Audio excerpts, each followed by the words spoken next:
more than half is with other financial institutions, dealers, and other stuff. You have about $1 trillion a day, the so-called outright forwards. These are forward transactions. And you got about $3 trillion in foreign exchange swaps. And these are kind of repeated transactions. We could do a deal like this.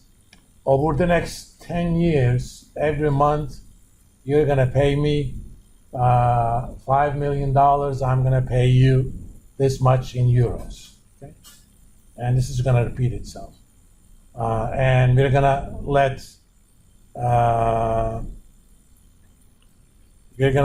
a reference rate to determine the net payments. Let's say we did that at 1.1, and I'm gonna pay you 1 million US dollars every month, and you're going to pay me 1.1 million euros. Okay? And when you do swaps, you actually never do the actual amounts. I don't send you $1 million, and you don't send me back 1.1. We kind of net off the payments. So if 1 year from now, dollar-euro rate is 1, I'm going to send you normally 1 million euro. You're going to send me 1.1 million euro, right? If it is 1, that 1.1 is equal to 1.1 in US. So the net is 100,000, so you send me 100,000. If it's still 1.1, the net is 210, so you send me 210. Only the nets are exchanged. That's called a swap. And we will deal with those towards the end of semester. But if you look at it, this is over $6 trillion worth of transactions in one day. Okay? That number used to be much smaller, and that's another reason you don't see the central banks intervening in these markets too much, because it's just too big.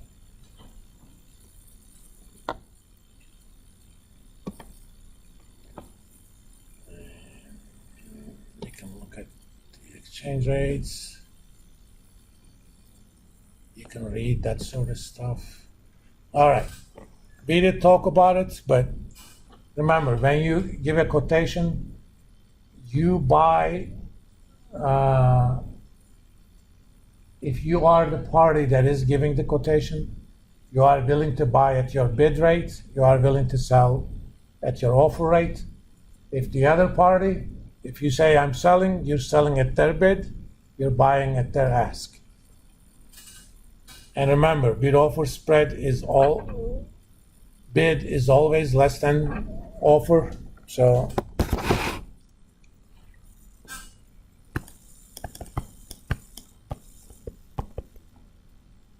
and let's say if you have a USD JPY bid ask, and if you want to convert that, JPY USD bid ask is going to be 1 over ask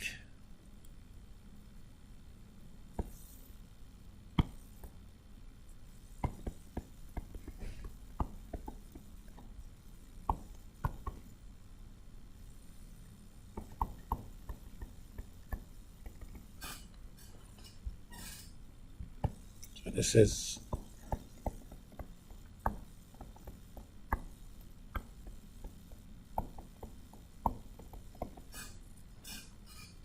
we're just changing the units. In the second one, I'm quoting a price of 1 Japanese yen in US dollars. That's why if you want to change it, you have to reciprocate, but you also have to shift switch bid and ask.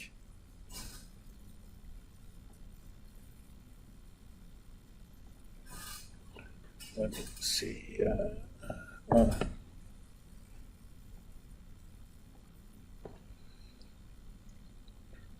In terms of bid-ask spreads are higher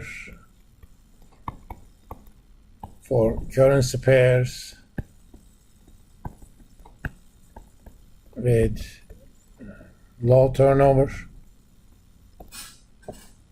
So if you go to your bank and say, give me a quotation of Colombian peso against Argentinian peso, okay? That market is not that deep. So bid-offer spread, relatively speaking, is going to be high. But if you ask for a spread for US dollar versus euro, that's one of the, not one of the, that is the most liquid currency pair.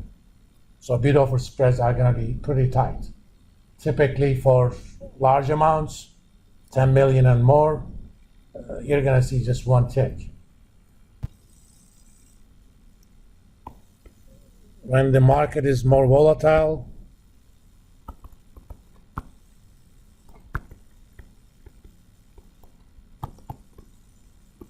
which means sharp up-down movements,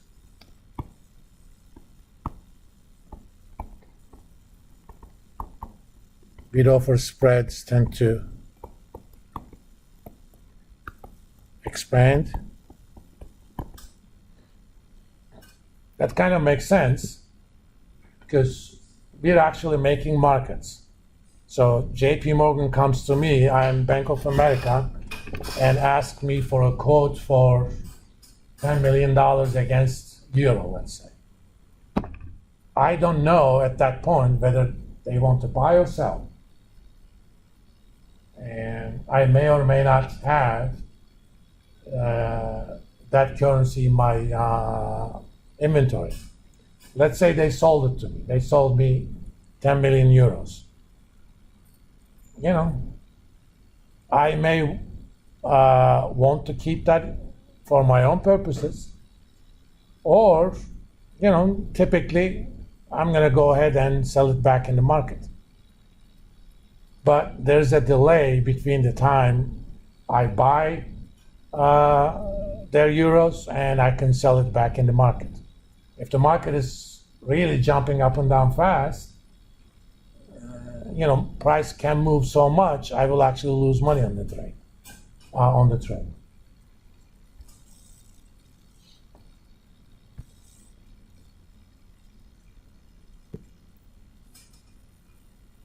Let's see what else I'm going to talk about in this chapter.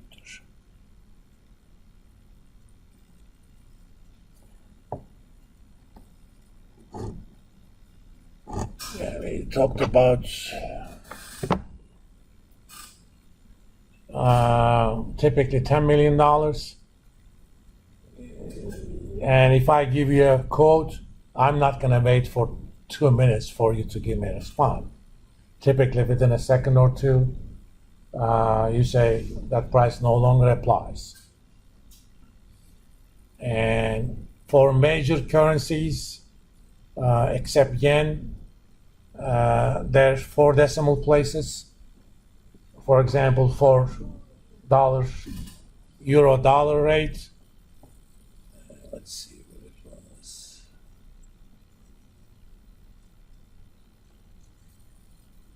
It's about 107.25 these days. So the big figure would be 107. The little figures would be 24. Okay. For Aussies, you know, big figure is 63 or 0.63, small figures 0.79. On yen, the big figure is actually 147. So you're actually using 2 digits. But you should think of that as in terms of 100 yens, if you think about it. For other currencies, it could be even more. For example, let's see.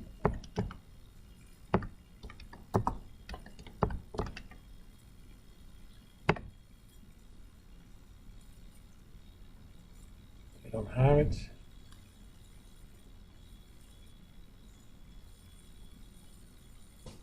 Let's do a general search.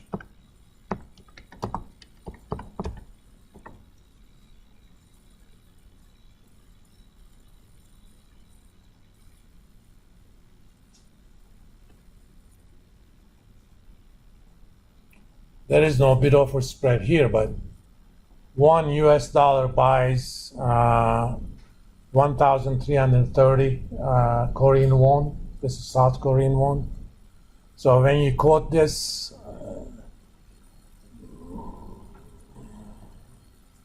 typically you use at most you use 4 digits after this. Okay.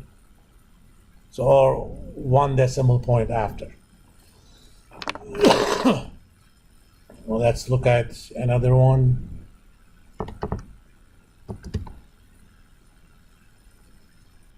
Copies Colombian peso. So again, you would have only 1 decimal after the point. I mean, think about it. 0.1 in a 10 million US dollar deal corresponds to 100,000 Colombian pesos, but that's only about 25 bucks. Okay. So how many digits you typically use varies from currency to currency.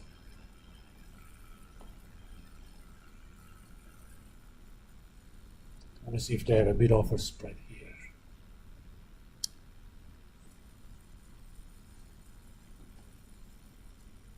Yeah. For example, this is 44.95 to 46.95.